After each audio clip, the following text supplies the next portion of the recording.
Greetings, all you Canyon viewers. You did it! You made it! You're here! And I'm so glad you did. And we are nearing the end of our time in Daniel, and man, hasn't it been fun to walk through this awesome story together?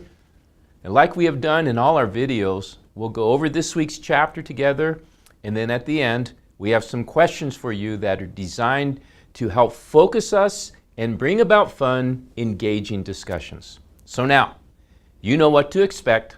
Let's get to it.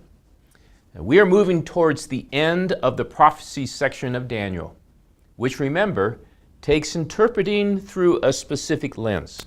For example, you can't read an encyclopedia like you would Hemingway. Does that make sense? So Daniel chapter 11 provides some amazing prophetic insights into what was going to take place in future years. The chapter also begins the narrative that will finish in chapter 12, describing the climatic battles of the end times. Now, if you enjoy puzzles or working out the details of ancient history, chapter 11 will be right up your alley, because chapter 11 goes into great detail describing the various leaders who will be in contention for biblical lands and peoples. And without exception, each of the particular rulers described can be identified as a historical individual. And these leaders can be traced to Antiochus Epiphanes, who was the precursor to the Antichrist of the end time. And the main focus is on the reign of Antiochus, who ruled Syria from 175 to 163 BC. Now, his name means God is manifest, but was called by the Jews Epimanes, which means madman.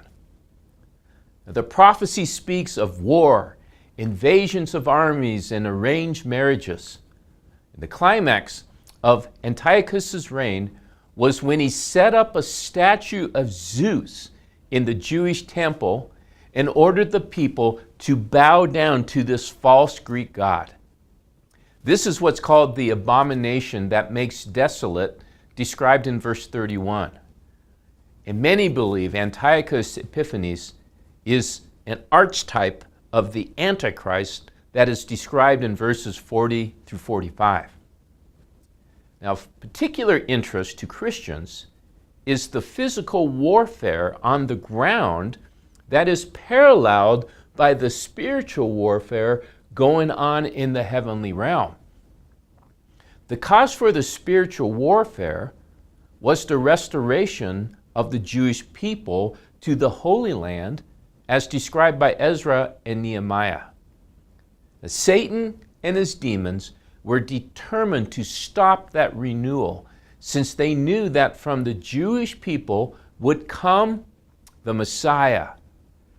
And the parallel on the ground was the effort to exterminate the people altogether during the reign of Xerxes, when Haman attempted to kill off the entire Jewish race. And the book of Esther details these events. The angel Michael's victory over the prince of Persia may have been paralleled with Queen Esther's ability to thwart this genocide. The second effort of Satan was to take place under Antiochus, who sought to obliterate the Jewish faith by forbidding its practice on pain of death.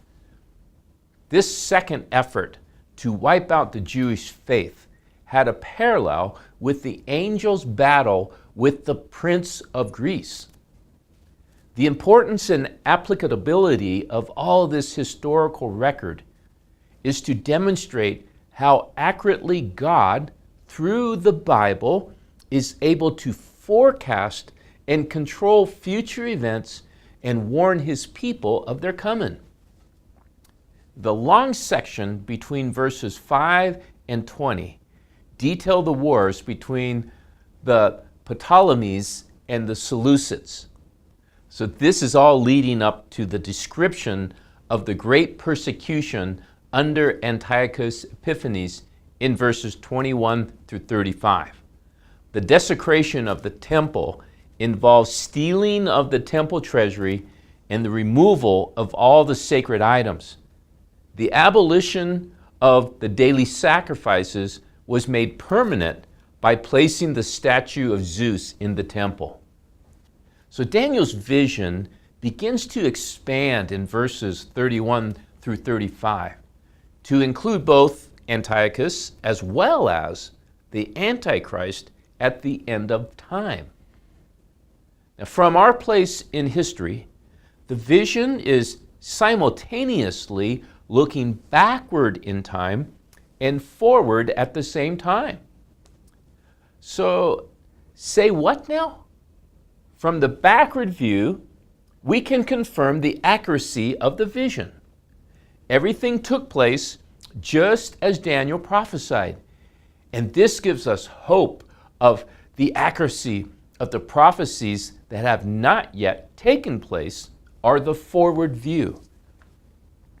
Now, have you ever heard of the normalcy bias? This is a predisposition in the minds of most people that everything will continue just the way it's always been. That's why you see so many survivors of floods, fires, and hurricanes not wanting to follow evacuation orders. The normalcy bias can be deadly when God warns us that things are going to change and change quickly. So we all should be listening to the advice of Daniel and do what's necessary to prepare for the end times, which are coming. But what does that look like? Pressing into Jesus, spreading the gospel, and making disciples. So let me quote from verse 33. Those who are wise will instruct many, though for a time they will fall by the sword, or be burned, or captured, or plundered. In verse 34, it says, when they fall, they will receive a little help, and many who are not sincere will join them. Some of the wise will stumble, so that they may be refined, purified, and made spotless until the time of the end. For it will still come at the appointed time.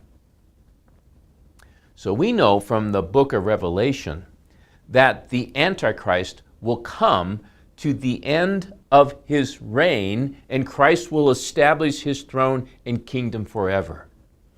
So in summary, we know from the past parallel passage that Daniel's vision was correct. And we believe from the future parallel vision that the events Daniel prophesied will come to fruition. So that leads us to the question, what are we each going to do with this knowledge that God has given us? Well, to help us get there, let's jump into this week's questions. So question number 1. Seeing how the angel's prophecy to Daniel was fulfilled exactly as was prophesied in subsequent years that followed through the kings and kingdoms of Syria and Egypt, describe what thoughts and feelings come to your mind in learning this truth. Now press pause.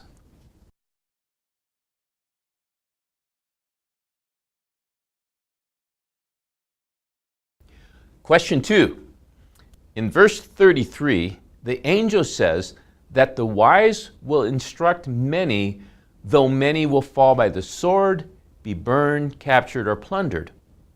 What would help you to avoid joining with the Antichrist's deceit and fall prey to his deceitful intrigue and flattery? Press pause.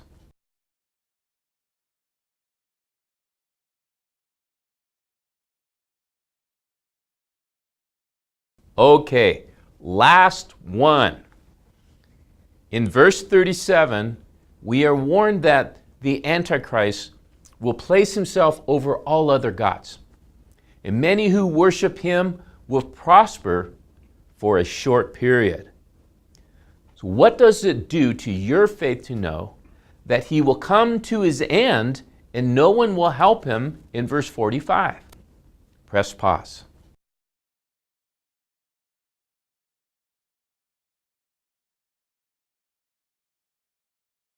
Well, that's it for this week's group video.